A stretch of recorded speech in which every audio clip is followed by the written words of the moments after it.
안녕하세요. 혹시 우버를 불렀는데 딱 보니까 운전석이 텅 빈 미래형 SUV가 스르륵 오는 모습 상상해 보신 적 있으세요? 아, 네. 영화 같은 장면이죠. 네. 근데 그게 생각보다 어쩌면 훨씬 빨리 현실이 될 수도 있겠습니다.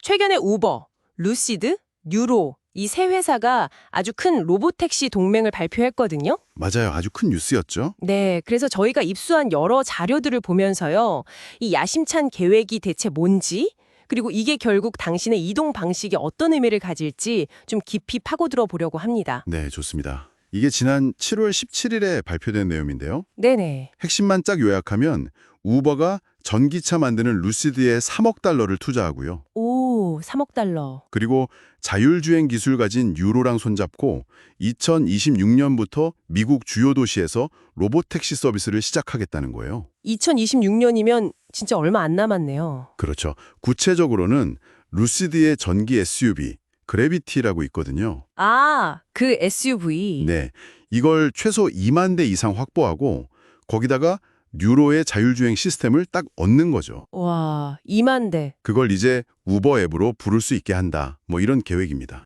야, 2만 대라니 정말 규모가 엄청나네요. 근데 제가 알기로 우버는 예전에 자체적으로 자율주행 기술, 그 ATG라고 했었나요? 네, 맞아요. ATG. 그거 개발하다가 돈은 엄청 썼는데 결국 2020년에 팔았잖아요. 그쵸? 네, 그랬었죠.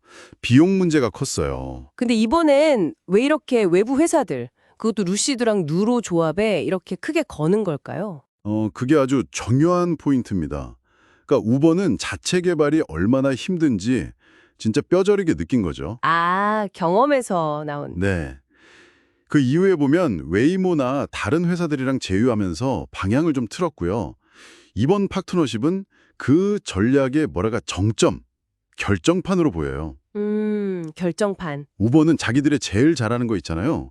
그 방대한 사용자 네트워크랑 데이터, 운용 노하우. 그렇죠. 플랫폼이죠. 네, 플랫폼. 거기에 집중하고 복잡한 하드웨어, 그러니까 차량이나 자율주행 기술은 각각 잘하는 루시드랑 뉴로한테 맡기는 거죠. 아하, 분업이네요. 그렇죠.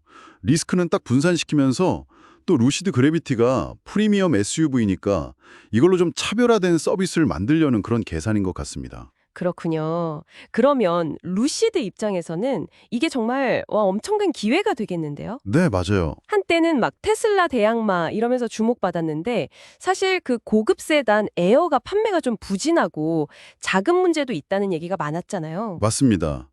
루시드한테는 뭐 말 그대로 잭팟이 터진 거죠. 그래비티 2만 대 공급 계약. 이게 단순히 당장 돈 버는 걸 넘어서요. 대량 생산 체제를 진짜 제대로 갖추고 효율성을 확 끌어올릴 그런 결정적인 기회거든요. 아, 생산 능력 자체를 키울 수 있겠네요. 그렇죠. 최근에 보면 주가 올리려고 10대 1 주식 병합, 그 리버스 스플릿도 했잖아요. 네, 뉴스 봤어요. 그런 움직임도 어쩌면 이런 큰 계약을 염두에 둔 포석이었을 수도 있고요. 우버 투자금 3억 달러는 당장 생산 라인 확충하는 데 아주 큰 힘이 될 겁니다. 근데 이게 단순히 차만 납품하는 걸 넘어서 루시드가 자체 기술력 키우는데도 좀 도움이 될까요? 뭐 사우디 국보펀드 지원 받아서 자체 기술 개발도 한다던데요. 아, 네. 그것도 중요한 부분인데요. 루시드가 사우디 쪽 KAUST 대학이랑 협력하면서 운전자 보조 시스템 ADAS 있잖아요. 네네. 그걸 넘어서 완전 자율주행 기술까지도 지금 보고 있거든요. 그러니까 이번 협력이 루시드가 그냥 예쁜 전기차 만드는 회사가 아니라 진짜 미래 모빌리티 기술 경쟁에서 핵심 플레이어로 클 수 있는 발판이 될 수 있다. 이런 점에서 의미가 크죠. 그렇군요. 자, 그럼 마지막 퍼즐 조각인데요. 뉴로. 이 회사는 어떻습니까? 제가 알기론 주로 작은 무인 배달 로봇 만들던 회사로 알려졌는데 네, 맞아요. 그게 재밌는 점이죠. 근데 갑자기 사람 태우는 큰 SUV에 두뇌를 맡게 된 거잖아요. 이게 가능할까요? 좀 점프가 큰 것 같은데. 바로 그 지점입니다.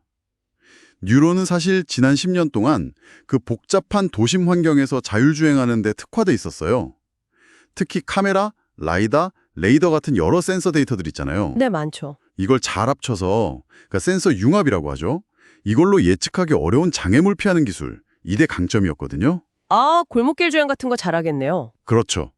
작은 배달 로봇으로 그런 골목길 주행 능력을 엄청나게 쌓은 거예요. 이걸 이제 사람 태우는 더 크고 빠른 그래비티 SUV에 성공적으로 이식만 할 수 있다면 이건 유로한테는 정말 엄청난 도약이죠. 와, 그렇겠네요. 단순히 사업 영역 넓히는 걸 넘어서 자율주행 기술 상용화 경쟁에서 그냥 단숨에 선두권으로 치고 나갈 수도 있는 그런 잠재력을 보여주는 겁니다. 물론 이게 뉴로에게는 가장 큰 기술적 도전이기도 하고요. 그렇죠. 우버의 그 막강한 네트워크, 그리고 루시드의 차량, 여기에 뉴로의 기술까지 이 조합이 제대로 시너지를 내면 정말 강력하겠네요. 네, 저도 그렇게 봅니다. 지금 로보택시 시장 보면 테슬라도 그렇고 웨이모, GM 크루즈, 뭐 아마존 죽수도 있고 경쟁이 엄청 치열하잖아요. 이 판도에 어떤 영향을 줄까요? 이게 2030년이면 뭐 수천억 달러 규모로 커질 시장이라고 하니까요. 경쟁은 정말 치열하죠. 근데 이 삼각동맹의 강점은 말씀하신 대로 각자 약점을 보완하면서 강점을 확 살린다는 데 있는 것 같아요. 우버의 플랫폼 파워, 루시드 그래비티의 상품성, 그리고 이미 도심 주행에서 어느 정도 검증된 뉴로의 기술, 이게 딱 결합되면 특히 프리미엄 로보택시 시장에서는 굉장히 강력한 경쟁 우위를 가질 수 있다고 봅니다. 아, 프리미엄 시장? 네, 기술 완성도나 상용화 속도 면에서 다른 경쟁사들을 상당히 압박할 가능성이 충분하죠. 듣고 보니 정말 기대되는데요. 하지만 이런 장밋빛 미래로 가는 길에 분명히 장애물도 많을 것 같아요. 당연하죠. 당장 당신이 만약 이걸 이용하는 사람 입장에서 생각해 본다면 어떤 점들이 가장 큰 위험 요인, 좀 걱정되는 부분일까요? 가장 큰 허들은 역시 안전 문제랑 규제겠죠. 아, 그렇죠. 안전. 네, 주마다 교통법규 다 다르죠. 또 만에 하나 사고라도 나면 그 책임은 누가 질 거냐, 보험 처리는 어떻게 할 거냐, 뭐 이런 해결해야 할 문제들이 정말 산더미입니다. 복잡하겠네요. 그리고 기술적으로도 그 그래비티 2만 대를 제때 딱 생산해서 공급하는 문제, 이것도 쉬운 일이 아니고요.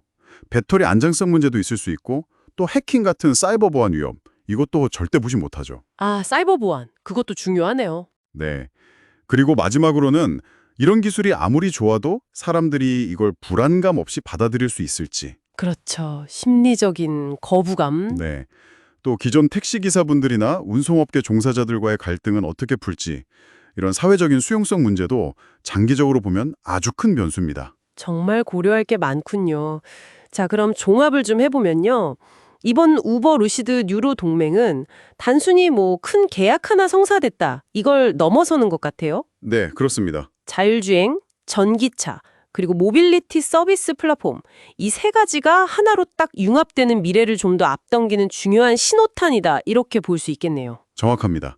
중요한 전환점이죠. 그리고 당신에게는 어쩌면 지금보다 더 편리하고 뭐 잘하면 더 저렴할 수도 있는 그런 새로운 이동 옵션이 열리는 셈이고요. 네, 그렇죠. 사용자 경험, 그러니까 UX나 요금, 안전성, 접근성 이런 모든 면에서 지금과는 완전히 다른 차원의 이동 서비스가 가능해질 잠재력이 있는 거죠.